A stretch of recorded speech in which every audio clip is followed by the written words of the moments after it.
You want me to put that on my Tudor?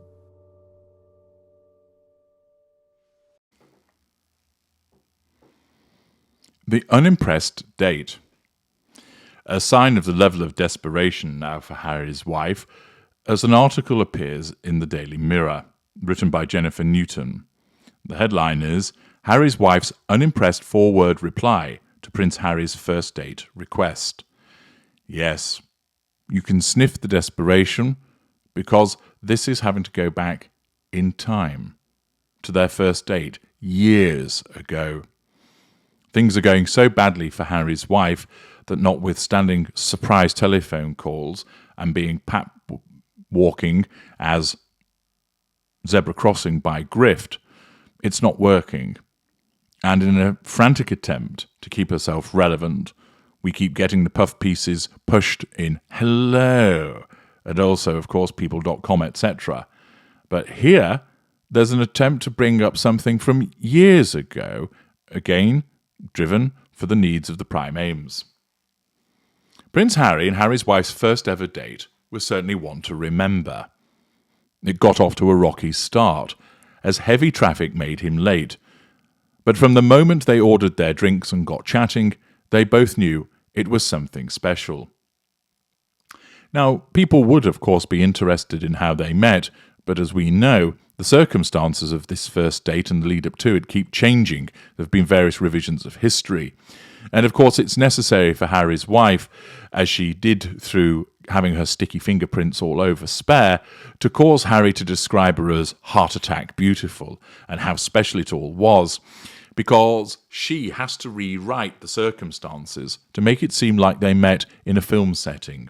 Violins were playing, angels were singing, there was golden sunlight, it was ah as a consequence of their meeting.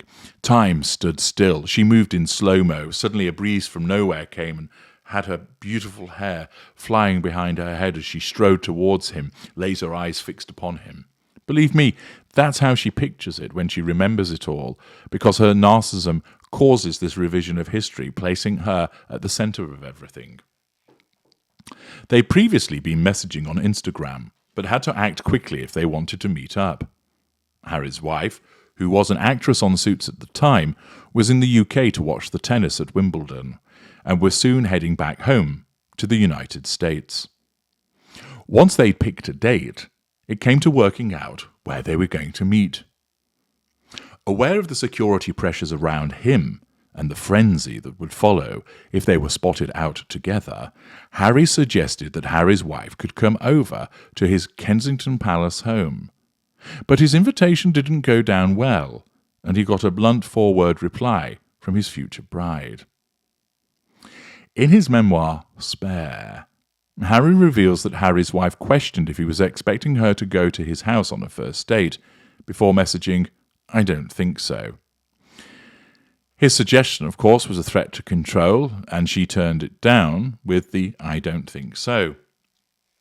Harry realised his error straight away, quickly replying, "No, I didn't mean it like that." He tried to explain the dangers of a public meeting, but admitted he didn't do it very well. Now, at this point in the seduction, it's at a very early stage, and Harry's wife's narcissism is testing just how under control he's coming. It wants to see if saying "I don't think so" causes him to back off and not show any interest at all, or that if he responds promptly, as he did by saying "No, I didn't mean it like that," her narcissism recognizes that what's happening is that he's coming under control, and it's working. A narcissist will often do this in the early stages of seduction. So take, for example, the narcissist regularly messages you at 8 a.m. The narcissist, subconsciously where an unaware narcissist or consciously where an aware narcissist, will on one occasion not message you until, say, 8:05. And the purpose of this is to see if you then send a message going, "Hi, is everything okay?" or "Just wanted to know you're there," because you're so used and you've been conditioned to receiving a message at 8 a.m. that the failure of a message to come through causes you to become panicked or concerned or a little bit perturbed, and therefore you respond getting in touch with the narcissist first.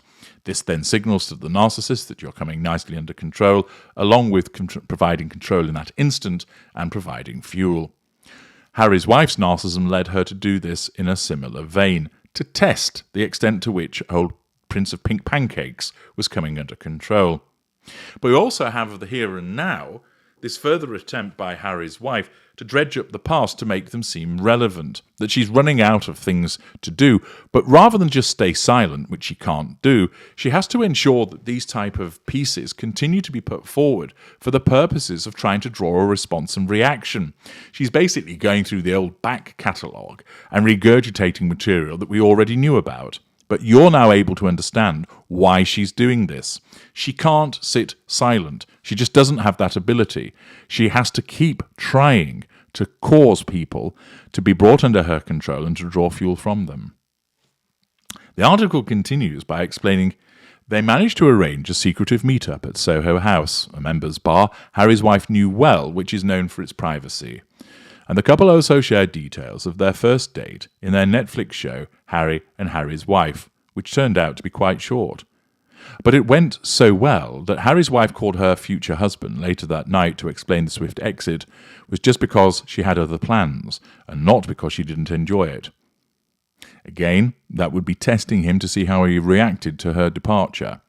She told the programme, "I called him that evening and I was like, I'm leaving the day after tomorrow. Do you want to grab dinner tomorrow night?" And I'm sure he thought it was so forward and American. I'm sure he told me it was so forward and American. Well, thank you for repeating yourself. They arranged a second date the following night, returning to Soho House for dinner. It was during this meeting that they decided to make a go of their romance, taking a photo to mark the occasion. Harry's wife said, "There was one photo. We just wanted to capture the feeling of just sitting in that little restaurant and going, oh my gosh, we are going to give it a go." And Harry added, "That was then it just hit me. I was like, okay, this girl, this woman is amazing, is everything that I've been looking for, and she's so comfortable and so relaxed in my company." Demonstrating, of course, how readily he'd fallen under her spell with his emotional thinking soaring.